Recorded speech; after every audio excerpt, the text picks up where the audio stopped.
एक बार की बात है, जब ईद नजदीक आई तो शाजिया ने सोचा कि वह बाजार जाकर अपने लिए एक शानदार दुपट्टा खरीदेगी।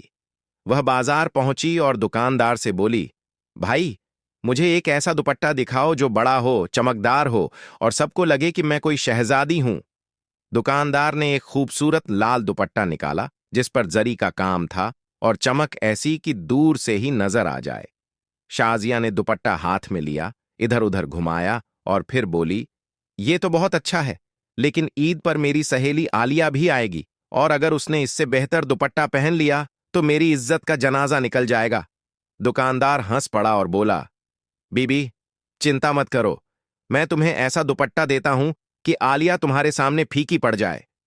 उसने एक और दुपट्टा निकाला जो इतना बड़ा था कि शाजिया उसे ओढ़कर लगभग गायब ही हो गई। शाजिया ने आईने में खुद को देखा और बोली, वाह, ये तो इतना बड़ा है कि मैं इसे ईद पर ओढ़ूंगी और अगर बारिश हुई तो इसे छतरी की तरह भी इस्तेमाल कर लूंगी। बस अब दुआ करो कि ईद के दिन हवा न चले, वरना ये दुपट्टा मुझे उड़ा ले जाएगा। घर आकर शाजिया ने मां को दुपट्टा दिखाया तो मां बोली, बेटी, ये तो पर्दे जैसा लग रहा है। ईद पर पहनने का इरादा है या घर को सजाने का?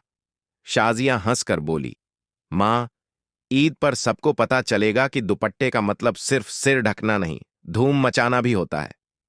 तो बस यूं ईद के दिन शाजिया का दुपट्टा इतना मशहूर हुआ कि मोहल्ले वालों ने कहा, इस साल ईद का चांद तो नजर नहीं आया, लेकिन शाजिया का दुपट्टा जरूर सबको दिखाई दे गया।